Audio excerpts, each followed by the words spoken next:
Alas, how shall I take shelter of one more merciful than he who granted the position of mother to a she-demon, Putana, although she was unfaithful and she prepared deadly poison to be sucked from her breast. Purport. Here is an example of the extreme mercy of the Lord even to his enemy. It is said that a nobleman accepts the good qualities of a person of doubtful character, just as one accepts nectar from a stalk of poison. In his babyhood, he was administered the deadly poison by Putana and she-demon, who tried to kill the wonderful baby. A she-demon here, not ant. And because she was a demon, it was impossible for her to know that the Supreme Lord, even though playing the part of a baby, was no one less than the same Supreme Personality of Godhead. His value as the Supreme Lord did not diminish upon his becoming a baby to please his devotee Yashoda.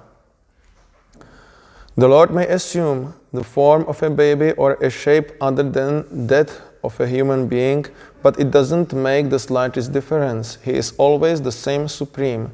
A living creature, however powerful he may become by dint of severe penance, can never become equal to the Supreme Lord. Lord Krishna accepted the motherhood of Putana because she pretended to be an affectionate mother, allowing Krishna to suck her breast. The Lord accepts the least qualification of the living entity and awards him the highest reward. That is the standard of his character. Therefore, who but the Lord can be the ultimate shelter? Ahobakiyam stanakalakutam jigham sayapaya yadapyasadvi lebhe gatim dhatruchitam tatonyam kambadayalum sharanam brajema. Alas, how shall I take shelter of one more merciful than he who granted the position of mother to a she-demon, Putana, although she was unfaithful and she prepared deadly poison to be sucked from her breast. Om Ajnanatimirandhasya Jnananjana Shalakaya Chakshuranmilitam Yena Tasmai Shri Gurave Namaha. Jai Shri Krishna Chaitanya Prabhu Nityananda Shri Advaita Gadadhara Shri Vasadi Gora Bhakta Vrinda. Hare Krishna Krishna Krishna Hare Hare, Hare Rama Rama Rama Hare Hare. So the amazing mercy of the Lord Krishna is described in this verse where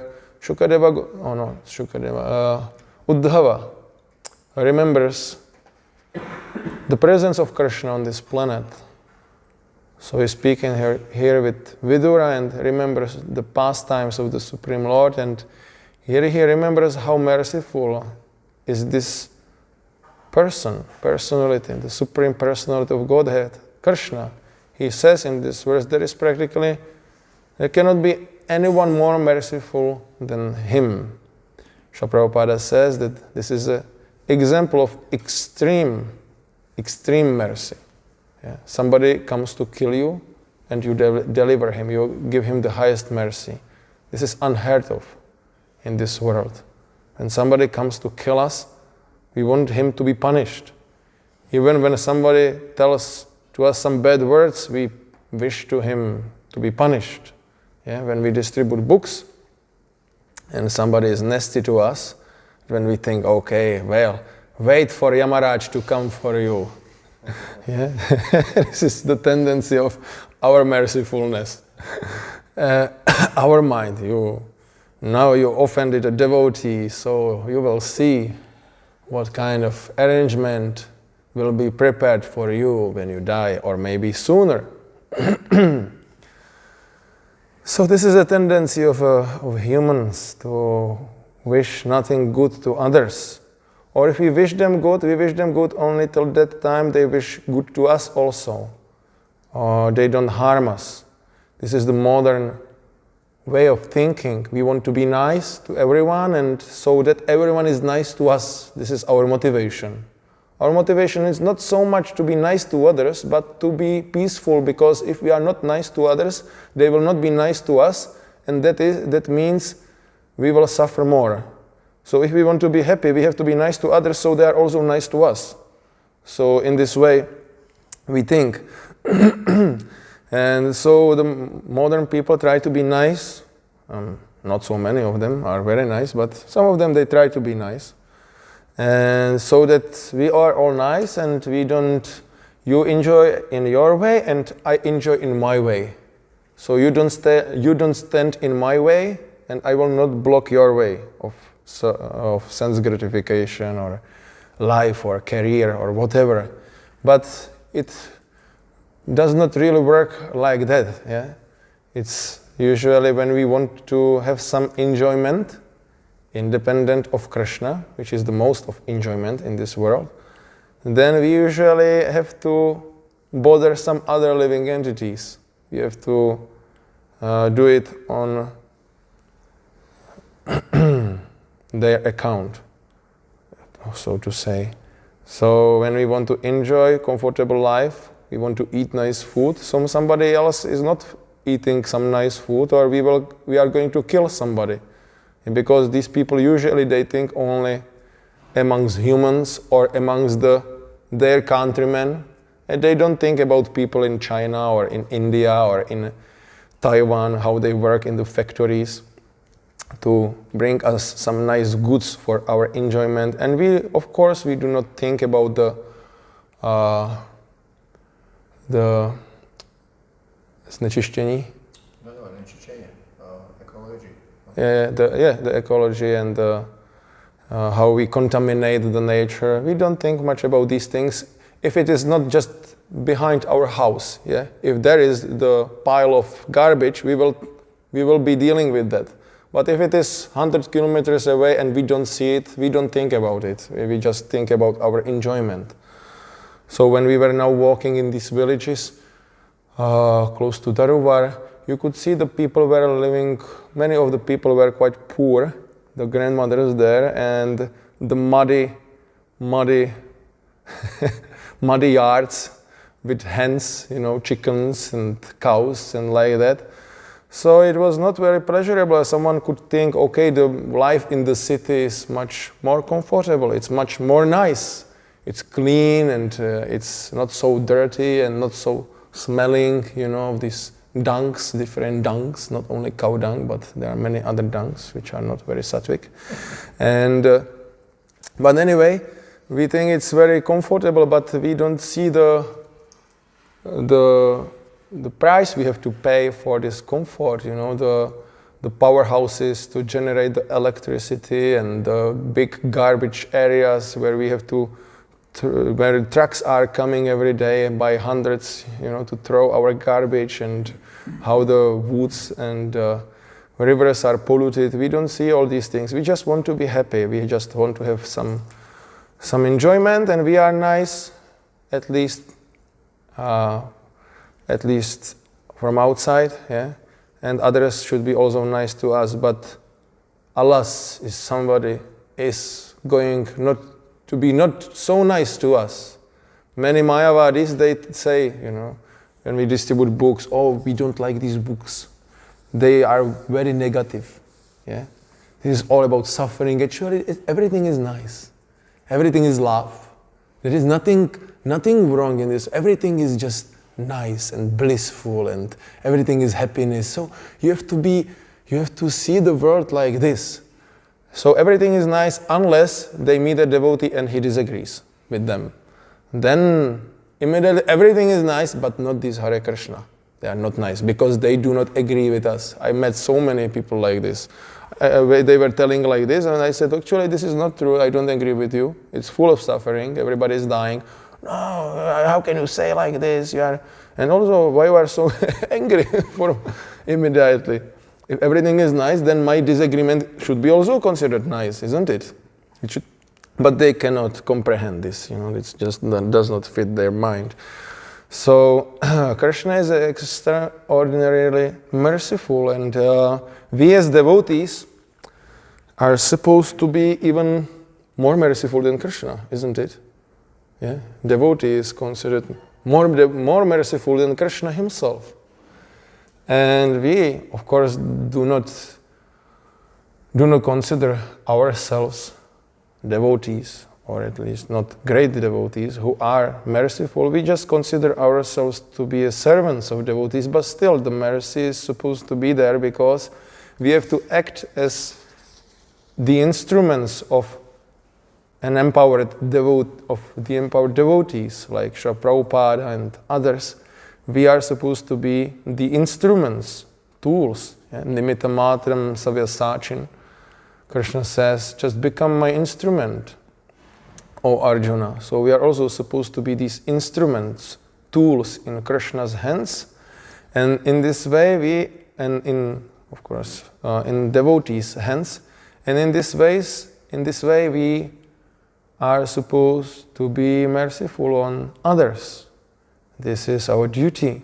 And although we don't feel like that so much, we have to at least act like that, to as much as we can, and develop this mercy or mercifulness towards other living entities. So, therefore, devotees usually wish all the best to everyone, although we don't wish like in the same way as previous mentioned, Mayavadis wish everybody the best. Because we understand what is best for the people. That means that they accept Krishna. It's not necessarily what they want. So sometimes devotees are asked by somebody, give me some money, I want to buy a beer. So devotee is not going to give him money for a beer or vodka or whatever, wine for a homeless. So he will be merciful to him. He will give him some cookie, some prasadam, something like that. He is not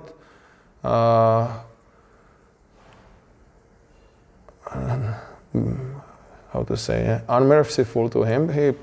He has this mercy, but in proper way. And the most proper way to show mercy to others is to offer them Krishna consciousness, to offer them books about Krishna and Kirtan in this way. And even if people do not want these books, and they would be much more appreciative of us if we do not stay there in downtown with books and approach them day after day, they would be much more happy with us. Still we will be there for their happiness, for their real happiness. Because when they will meet a devotee, they will again remember, these Hare Krishnas, again standing here, and they want my money or something, they think. They think we want their money. We want them also, but we know they will not give so much, but we at least want them to get these books, to get the knowledge of Krishna and to understand. And even when the people are inimical to us, which often happens, sometimes it happens also that people come and apologize, or they realize, actually, I am getting interested in devotional service. Then devotees will not act, 1 year ago you were very nasty to me, so you are not allowed to enter this temple. We don't act like this. Even if that person is very nasty to us and uses all bad words, when he comes back and asks, please, I would like to have some book or ask you about the spiritual topics because I changed my mind, we will be very happy. We will forget everything about the bad dealing of that person. We will be very happy because we want everybody to become a devotee. And usually devotee is very much enlivened when somebody is getting interested in Krishna, because it's not very common thing. It can be common in some parts of the world at some specific times. There can be some great interest in Krishna consciousness, but this can again go down. When Srila Prabhupada was preaching in India alone before he started or he moved to West, then at that time there was not much interest. And later, when he came with his disciples, still there was an interest, but there was also a great opposition. Devotees from West were considered like, they were laughed upon, and not only there were. I remember Bhakti-Vikas Maharaj remembered that when they distributed books in Delhi, the kids were running and just pushing their shikas like that and making fun of them, and also they thought these Westerners will never be able to be real Brahmanas. But when we come today to India, we see that in ISKCON temples there is practically the highest standard of the deity worship and cleanliness, and the deity worship and cleanliness in most of the ISKCON temples, not all unfortunately, is much higher than practically anywhere else. The standard of the deities, the dress and the worship and the cleanliness of pujaris and the opulence of offerings and everything is, and it's respected. It's respected by people, and the people know, this is Hare Rama, Hare Krishna, ISKCON Vala. ISKCON Vala, which country? Which country, Swamiji? And also here you had a lot of devotees in 90s. Now it's a little less. Then it again will come more. And it's like that. So people are. So whenever somebody is getting interested in devotional service, you get enlivened. It's just. Okay, very nice, and we want to spend time with that person and give him all the instructions. And it's not okay. Oh, you came to the temple. Don't worry. I have my schedule. I'm going to read now for 1 hour. So you can sit here and read some book, and then you can go home. So we don't think like this. We are happy that whoever comes to our place, that we can give him some prasadam, some mercy, some prasadam, some instructions, some guidance, some books, whatever is available, and that person is able to accept. So Krishna, he was accepting the service. I mean, not really service, but he was accepting this act of putana as a service. He wanted to feed him with poison, but nonetheless to feed him. So he considered her his mother, and he killed her, which is not usually done to mothers. So it's considered an extreme mercy, but from the general view, it does not look like an extreme mercy. Krishna killed her. Such a nice, beautiful woman came. She was very beautiful, with full shapes, womanly shapes. But Krishna killed her unmercifully, just immediately. He just took that breast and immediately sucked the life of that woman, and then she died. So it does not look very, very extreme mercy. He just killed her without any mercy. He killed her, but he delivered her.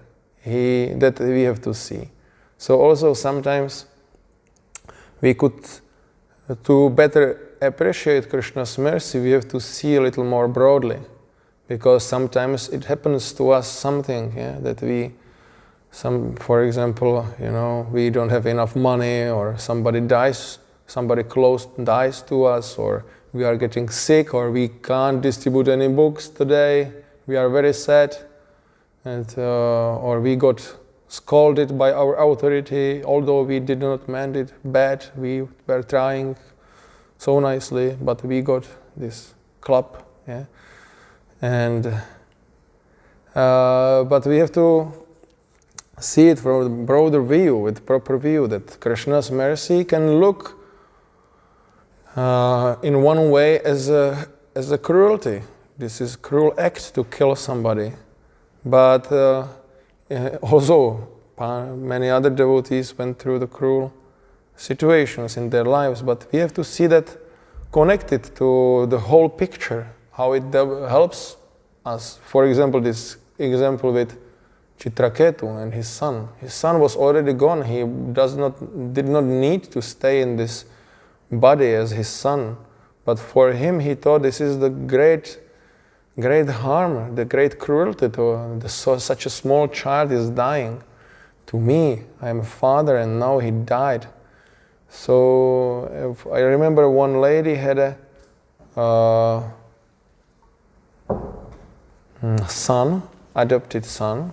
She was like a Krishna friend. And that son was on the wheelchair and was mentally and physically sick. And he was like completely, like an animal. And she was attached to him, and then this boy died. He was like 10 or 11. And she got completely depressed. But one could easily see that that small boy got opportunity to associate with devotees, to hear Maha Mantra, to get prasadam, and all these things. And then he died. So it's a liberation for him. And he could get much better body after that, and Krishna maybe Krishna could easily decide that, okay, enough in this body, I will give you better opportunity to serve me and develop devotional service, but in this body you just can't do it. So just change it. So that's it.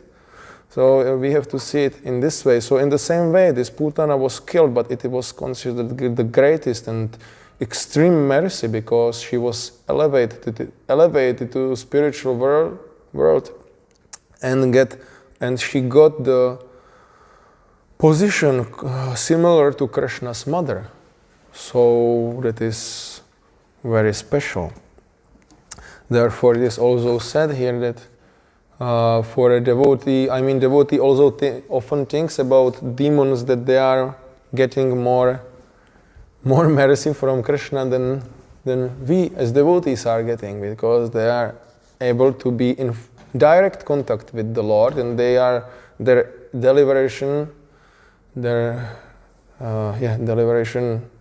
is sure. Liberation is sure, assured by the Lord. And we also, it should be assured, but we are not sure with our devotion. We are not so great demons, so to force Krishna to come to kill us, and we are also not so great devotees to inspire Krishna to see us. So these are two options which we could have or think about to Krishna, to how to say, not force Krishna, but inspire Krishna to come, to be either great demon who just destroys almost the whole universe and makes great problems to demigods, and then Krishna comes. He has to deal with that. So that's not our situation. Or we have to be great devotees, so Krishna is willing to see us and become a part of our lives. So Krishna is merciful even to beginner devotee, because he is just happy that anybody is accepting devotional service. But we don't think like that. Yeah? We don't think, oh, Krishna sees me and he's arranging everything. We think that he's arranging everything in our life, but we does not think that we are great devotees, so we are assured to go back to Godhead and like that. We know, because we know what's our qualification. We know how much we are in Maya, in illusion, but nonetheless we try and we hope in the mercy of the Lord. We hope in it. And we see these examples of demons and devotees, and we hopefully Krishna will also glance at me, and this will be my fortune.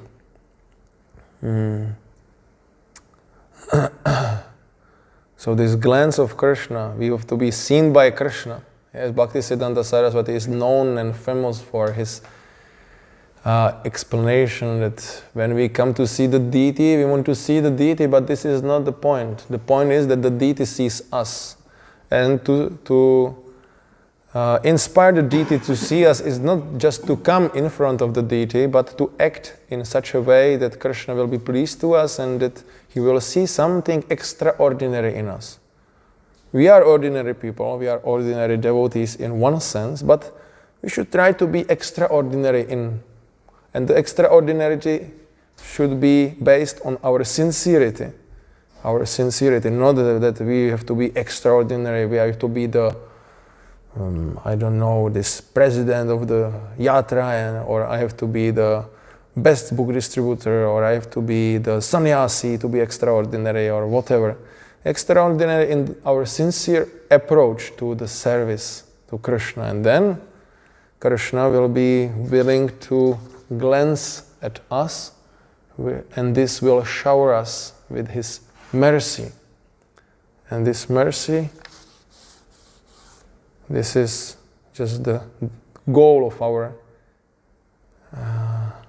activities, of our struggles in devotional service, to get mercy of the Lord and his pure devotee, so we can serve him more. Not so we want to be blissful, of course. We want to get this bliss, spiritual ananda. Of course we want it, but that's not the highest motivation.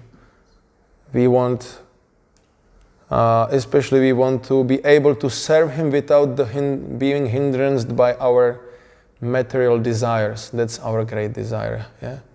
To be able to serve Krishna without different thoughts on sense gratification and weaknesses of our heart. So this we want to give up, and we pray to Krishna to take it away so we can fully serve and to full capacity. Hare Krishna. Krishna Prabhupada ki jai. Anything to that? Question? Yes? Okay. Some demon is very fortunate that Krishna killed them and they get liberation. But what about it look like fortuneless demons like Jarasandha who had a chance 17 times be killed by Krishna? Krishna. Unfortunately, Krishna not killed him. Unfortunately, or Muchukunda killed somebody who with eyes. I forget. Yeah, this was this Kala Yavana. What with them? Yeah, they got the better mercy, higher mercy. They were killed by devotees. That's even a higher. Yeah, isn't it? It's even higher. But they were blessed to be killed by a devotee. So Krishna also was merciful to them. But there are other demons like our presidents and the demons of these times who are not killed by devotees, not killed by Krishna. They don't see Krishna, they don't see devotees. So these are small demons. You have to be big demon to be blessed by Krishna and killed in such a way that you go to spiritual world. So, and this is also the explanation of many acharyas and many situations. The demons who are there, they are also not very ordinary souls. We see in many cases, we don't know the exact history. Is not known to us, the exact history of Jarasandha and other demons. Maybe some scholarly devotees will know. But we know at least these Jai Vijay, and some others, that they were special personalities, especially empowered, and Krishna has this. And this mercy actually waits for anyone in some form, because these people can at least meet devotees in the street, or not maybe in this life, but in another life. These demons were not killed in every life by Krishna. Maybe in another life they were just died or killed by another demon, maybe, quite possible. So in that life they got mercy of Krishna. So if that person did not get this mercy of Krishna to be killed by him in this lifetime, it doesn't mean that it will never happen. It can happen to him. Some form of mercy can come to him, either in the form of killing or in another form, in the form that he will visit a temple or meet a devotee or hear Harinam, whatever. In this life, next life, another life, this creation, another creation. So we are here in this cycle, and everybody will most probably get the chance to, unless he is very demoniac, and he will get, but still after some time, they are described this demoniac species of life somewhere below the sea, in the sea deep there, they are just rotting there, basically, nothing dull. So they can't harm anyone. But still, after some time, after some births, they will again come up and get some mercy. Or maybe some devotee will be swimming there and give mercy to that person. So yeah, like that. So with Jarasandha, I think it's okay. Bhima killed him. And with this Kala Yavana, was killed by Muchukunda, which is also a devotee. So that was a part of Krishna's plan. So Krishna is also independent. He is not forced to give every demon a mercy. He's independent. He can decide. And to Putana, he gave the liberation, and she could achieve Vaikuntha, or the spiritual planet. So she could achieve impersonal liberation. But many demons, they just achieve impersonal liberation, and that's Krishna's sweet will, how we will decide. Yeah, like that. Okay. Srimad Bhagavatam ki jai, Srila Prabhupada ki jai. What is written here under the Bhagavatam? Predávanie završava u 8.20, pýtania i odgovory u koliko ich ima završavajú 8.30. Okay, we are according to this. Although it was covered by a book, so. You have one question? Because we think that somehow we can see that different people, they justify members of some religions, they justify their violence in such a way that their victims actually are getting mercy of their God or their... Which victims? Like they eat meat and they say, or they kill somebody and they say, or they will be... Yeah, that's true. Jihad. Many extremists did. Okay, yeah, that is, you can be clever like this and think, I will kill somebody because he is not of my belief, and he will be in this way, I will show a mercy to him. But many of them, they think they will go to hell anyway, these people. But if they justify like this is illogic, bad logic. So, because the God is generally merciful, so we don't kill somebody just because he does not believe what we believe. It's not, if somebody, and also Arjuna was killing, but that was a special situation, and there was so much arrangement to prevent this killing and this fight, and everything was just trying not to do this, and the people were very much willing to kill. And also we can see that people who were killed there were also inimical. They were the aggressors. It's not that Krishna came and just killed somebody because he was just, some grandmother was there and she did not accept Krishna as the supreme personality of Godhead, and Krishna killed her. We don't hear things like that. If there is a killing, these personalities were aggressors. So they were already killing somebody or, making harm to someone. And then to protect others, then that killing could be justified. When you had a war here, somebody comes and with a gun, so what can you do? You have to also take a gun and shoot. There is no other option. But we cannot just make a religion out of that we will be running around and killing somebody.